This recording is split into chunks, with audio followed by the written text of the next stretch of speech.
এখন পর্যন্ত আমাদের কাছে যে ভাইরাসটা রয়েছে হিউম্যান নিমোভাইরাস, এটা নিয়ে কিন্তু খুব ভয় পাওয়ার কিছু নেই।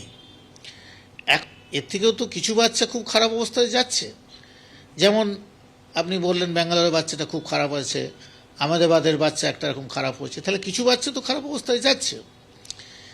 সুতরাং আমাদের প্রিভেনশনটার উপরে জোর দিতে হবে। প্রিকশনটা কি? প্রিকশনটা হলো প্রত্যেকটা ভাইরাসের ক্ষেত্রে যে প্রিকশন নেওয়ার ব্যাপার, মানে ক্রাউডেড প্লেসে না যাওয়া, তারপরে ভাইরাল ফিভার থেকে ভুগতে থাকলে বাচ্চাকে রেস্ট নেওয়া।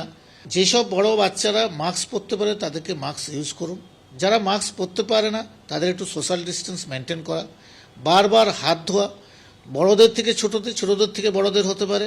প্যারেন্টসরা যেমন ডাক্তারবাবুর কাছে মনিটরিং করবেন, তেমনি আমাদের ডাক্তারদের থেকে ডাক্তারি যারা আমরা পরিষেবা দিই তারা এবং হসপিটাল কিন্তু নিজেদের তৈরি রাখা উচিত বলে আমার মনে হয়। চীনের পর ভারত, এবার ভারতে মিলল হিউম্যান মেটানিউমো ভাইরাস বা HMPV। আক্রান্ত বেঙ্গালুরু 3 এবং 8 মাসের 2 শিশু। বর্তমানে ব্যাপটিস্ট হাসপাতালে ভর্তি রয়েছে এক শিশু।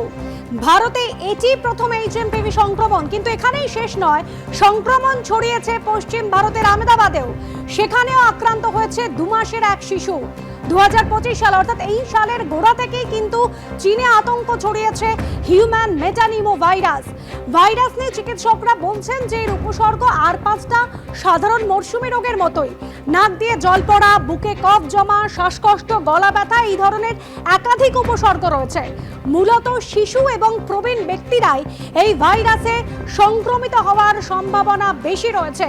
কিন্তু তাহলেও চিন্তা থেকে যাচ্ছে, উদ্বেগ থেকে যাচ্ছে, কারণ ভারতে মিলেছে হিউম্যান মেটানিউমো ভাইরাস বা HMPV ভাইরাস।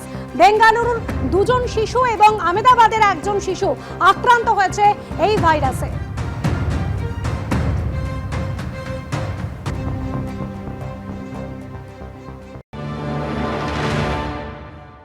চীন তাদের সরকারের পক্ষ থেকে ইতিমধ্যে নিয়েছে যে আতঙ্কগ্রস্ত বা ভয় পাওয়ার কোনো কারণ নেই, এটা অতি স্বাভাবিক। এই চীনের বহু মানুষের মধ্যে HMPV সংক্রমণের ঘটনা ঘটে।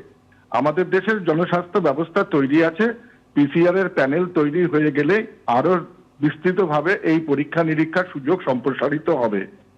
আমি যে কথা বারংবার বলবো যে HMPV সংক্রমণ ভারতবর্ষেও ছিল, 2001 সাল থেকে পৃথিবীর নানা দেশে আছে, এবং এই পরীক্ষার ফলে আমরা কিন্তু সাধারণ যে উপসর্গগুলো কোভিড কালে বলেছি যে কোনো রেসপিরেটরি ট্র্যাক্ট ইনফেকশনে হয়, সেগুলোই কিন্তু এখানে দেখা দেয়।